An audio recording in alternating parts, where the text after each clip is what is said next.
കഴുതക്കുട്ടിയുടെ പുറത്ത് കയറി യേശു യെരുശലേമിലേക്ക് പ്രവേശിക്കുന്ന ജൈത്യയാത്ര ഞാൻ ധ്യാനിക്കുമ്പോൾ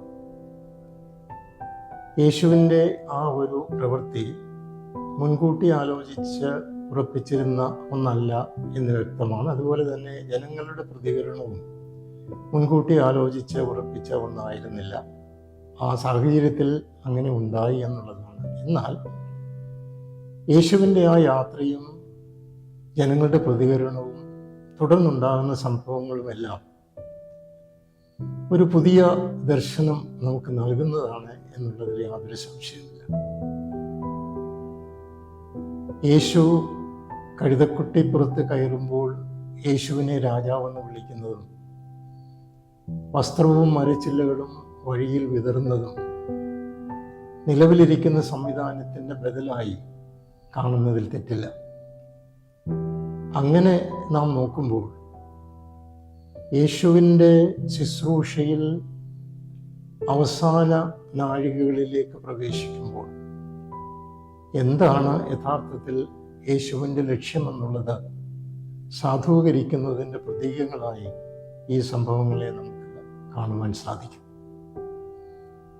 യേശുവിൻ്റെ ഈ പ്രവേശനം ഒറ്റപ്പെട്ട ഒന്നായിട്ടല്ല നമ്മൾ കാണേണ്ടത്. യേശുവിൻ്റെ ശുശ്രൂഷയുടെ ആരംഭം മുതലുള്ള വാക്കുകളും പ്രവൃത്തികളും തുടർന്നുണ്ടാകാൻ പോകുന്ന എല്ലാ കാര്യങ്ങളും ഒന്നായി കണ്ടുകൊണ്ട് അതിനെ മനസ്സിലാക്കുവാൻ ശ്രമിക്കുക എന്നുള്ളതാണ് ഏറ്റവും കരണീയം. അങ്ങനെ മാത്രമേ അതിന് അർത്ഥം കണ്ടെത്തുവാൻ നമുക്ക് സാധിക്കൂ. യേശുവിൻ്റെ അന്നത്തെ ജൈത്രയാത്രയോടനുബന്ധിച്ചുള്ള ഒരു കാര്യം ചിന്തിച്ച് അതിൻ്റെ പ്രാധാന്യം വ്യക്തമാക്കാനായിട്ടാണ് ആഗ്രഹിക്കുന്നത്.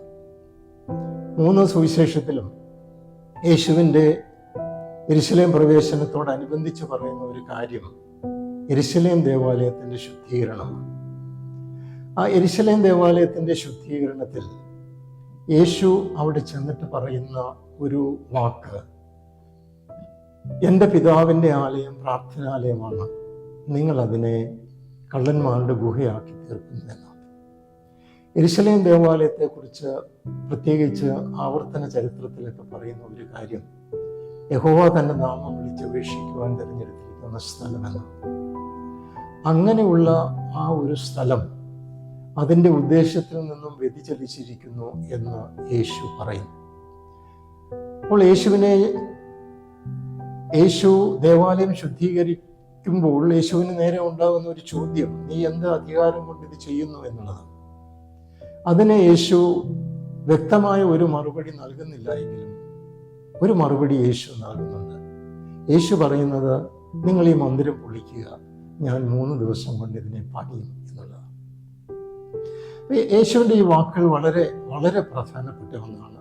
കാരണം ഇവിടെ യേശു ചെയ്യുന്നത്, ഈ ദേവാലയം എന്ന ആശയം ദൈവ സാന്നിധ്യത്തിൻ്റെ പ്രതീകം, ജനങ്ങൾക്ക് ദൈവ സാന്നിധ്യം അറിയുവാൻ, ദൈവഹിതം അറിയുവാൻ വേർതിരിച്ചിരിക്കുന്ന സ്ഥലം എന്നുള്ള പ്രത്യേകതയാണ് ദേവാലയത്തിനുള്ളത്. മാത്രമല്ല, യെരുശലേം ദേവാലയം വന്നതോടുകൂടി ആരാധന യെരുശലേം ദേവാലയത്തിൽ കേന്ദ്രീകൃതമാവുകയും ചെയ്തു. അപ്പൊ ആ ഒരു പശ്ചാത്തലത്തിൽ യേശു ഈ ആലയം പൊളിക്കുക, ഞാൻ അതിനെ 3 ദിവസം കൊണ്ട് പണിയുമെന്ന് പറയുമ്പോൾ ഈ ദേവാലയത്തിൻ്റെ സ്ഥാനം അതിൻ്റെ എല്ലാ അർത്ഥത്തിലും എല്ലാ തലങ്ങളിലും യേശു ഏറ്റെടുക്കുന്നു എന്നാണ് നമ്മൾ കാണുന്നത്. In A sense, the idea of temple was replaced by the person of Jesus. എന്തെല്ലാം ആശയങ്ങളാണ് ദേവാലയവുമായിട്ട് ബന്ധപ്പെട്ടുണ്ടായിരുന്നത്, അതിനെയെല്ലാം മാറ്റി ആ സ്ഥാനത്ത് യേശു തന്നെ കാണുന്നു എന്നാണ്. അതായത് ദൈവ സാന്നിധ്യം അറിയുവാൻ, ദൈവഹിതം അറിയുവാൻ ഇനി ഒരു ആലയത്തിൻ്റെ, ഒരു മാധ്യമത്തിൻ്റെ ആവശ്യമില്ല എന്നും അതിന് ബദൽ യേശു എന്ന വ്യക്തിയാണ് എന്നും യേശു അവിടെ വ്യക്തമാക്കുന്നു. അതുകൊണ്ട് ആരാധിക്കുവാൻ ഇനി മാധ്യമങ്ങളുടെ ആവശ്യമില്ല, ദൈവഹിതം അറിയുവാൻ ഇനി മാധ്യമങ്ങളുടെ ആവശ്യമില്ല. അവിടെയെല്ലാം ദൈവത്തെ ആരാധിക്കുവാനും ദൈവത്തെ അറിയുവാനും യേശു മാത്രമാണുള്ളത്. യേശു മുൻപ് തൻ്റെ പല വാക്കുകളിലും അത് വ്യക്തമാക്കിയിട്ടുണ്ട്. ഞാൻ തന്നെയാണ് വഴി, ഞാൻ തന്നെയാണ് സത്യം, ഞാൻ തന്നെയാണ് ജീവൻ, എന്നെ കണ്ടവൻ പിതാവിനെ കണ്ടിരിക്കുന്നു, ഞാൻ മുഖാന്തരമല്ലാതെ ആരും പിതാവിൻ്റെ അടുക്കൽ എത്തുന്നില്ല. ഈ വാക്കുകളെല്ലാം തന്നെ ഈ അടിസ്ഥാനപരമായ കാര്യത്തെ സൂചിപ്പിക്കുന്നു. ദേവാലയത്തിൻ്റെ സ്ഥാനം യേശു ഏറ്റെടുക്കുന്നു. ആരാധനയ്ക്ക്, ഉപാസനയ്ക്ക് ഒരു ബദൽ യേശു അവിടെ നിർവചിക്കുന്നു എന്ന് നാം മനസ്സിലാക്കണം. ആ ഒരു പശ്ചാത്തലത്തിൽ വെളിപ്പാട് പുസ്തകം 21-ാം അധ്യായത്തിൻ്റെ ആദ്യ വാക്യങ്ങളിൽ പുതിയ ആകാശത്തെയും പുതിയ ഭൂമിയെയും കുറിച്ച് പറയുമ്പോൾ യെരുശലേമിനെ കുറിച്ചുള്ള ഒരു പരാമർശമുണ്ട്. ഭർത്താവിനായി അലങ്കരിച്ചിട്ടുള്ള മണവാട്ടിയെ പോലെ ഇറങ്ങി സ്വർഗത്തിൽ നിന്ന്, ദൈവസന്നിധിയിൽ നിന്നും വിശുദ്ധ നഗരം ഇറങ്ങുന്നു എന്നാണ് അവിടെ പരാമർശിച്ചിരിക്കുന്നത്. ആ പരാമർശനത്തിൽ യെരുശലേമിനെ കുറിച്ച് നമ്മൾ ചിന്തിക്കുമ്പോഴെല്ലാം അവിടെ ഉണ്ടായിരിക്കേണ്ടുന്ന ഒന്ന് അവിടെ ഇല്ല. അത് യെരുശലേം ദേവാലയമാണ്. ഇപ്പൊ പുതിയ യെരുശലേം, പുതിയ ആകാശവും പുതിയ ഭൂമിയും എന്ന സങ്കല്പത്തിൽ പുതിയ യെരുശലേമിനെ കുറിച്ച് പറയുമ്പോൾ യെരുശലേം ദേവാലയം അവിടെ ഇല്ല. അതിനൊരു ബദൽ അവിടെ പറയുന്നുണ്ട്, ദൈവം അവർക്ക് കൂടാരമായിരിക്കും എന്നാണ്. അപ്പൊ യെരുശലേം ദേവാലയത്തിന് പകരം ദൈവത്തിന്റെ നിരന്തരമായ സാന്നിധ്യം യാഥാർത്ഥ്യമായി തീരുന്ന ഒരവസ്ഥയാണ് പുതിയ ആകാശത്തിലും പുതിയ ഭൂമിയിലുമുള്ളത്. യേശു ഇവിടെ ദേവാലയം ശുദ്ധീകരിക്കുമ്പോൾ പറഞ്ഞതിന് സമാനമായ സാഹചര്യമാണ് അവിടെ നിലനിൽക്കുന്നത്. ആരാധിക്കുവാൻ ഇനി മാധ്യമങ്ങളുടെ ആവശ്യമില്ല, ദൈവഹിതം അറിയുവാൻ മാധ്യമങ്ങളുടെ ആവശ്യമില്ല.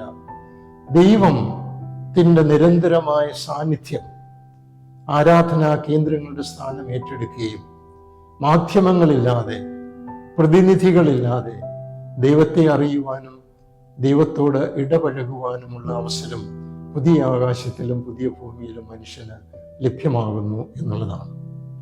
അതുകൊണ്ട് ഓശന്ന ദിവസത്തിൽ തുടങ്ങുന്ന ഈ ബദൽ സംവിധാനം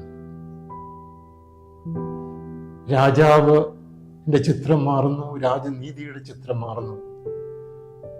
രാജാവ് സമാധാനത്തിന്റെ രാജാവും രാജനീതി രക്ഷയുടെ നീതിയുമായി മാറുമ്പോൾ അങ്ങനെയുള്ള ഒരു സംവിധാനത്തിൽ ഉണ്ടാകുന്ന ഏറ്റവും പ്രധാനപ്പെട്ട മാറ്റമാണ് ദൈവ സാന്നിധ്യത്തിന്റെ പ്രതീകങ്ങൾ എന്ന് പറയുന്നത്. മനുഷ്യന് നൽകിയിരിക്കുന്ന ദൈവ സാന്നിധ്യത്തിന്റെ പ്രതീകങ്ങളെല്ലാം മാറി അവിടെ ഒരു വ്യക്തി, യേശു എന്ന വ്യക്തി വരുന്ന കാഴ്ചയാണ് നമ്മൾ കാണുന്നത്. ആരാധനയുടെ ഉയർന്ന തലങ്ങളിലേക്ക്, ദൈവ അനുഭവത്തിൻ്റെ ഉയർന്ന മേഖലകളിലേക്ക് നമ്മെ കടക്കുവാൻ സഹായിക്കുന്ന, ദൈവത്തിൻ്റെ നിരന്തരമായ കൂട്ടായ്മയിൽ കഴിയുന്ന ഒരു നല്ല ഭാവി ഓശന്ന നമ്മുടെ മുമ്പിൽ തുറന്നു നൽകുന്നു. ആ ആശയത്തിൽ ജീവിക്കുവാൻ, ആ ആശയത്തിൽ വളരുവാൻ, ആ അനുഭവം എന്നും എന്നും നമുക്ക് യാഥാർത്ഥ്യമായി തീരട്ടെ. ദൈവം നമ്മെ എല്ലാവരെയും അനുഗ്രഹിക്കും.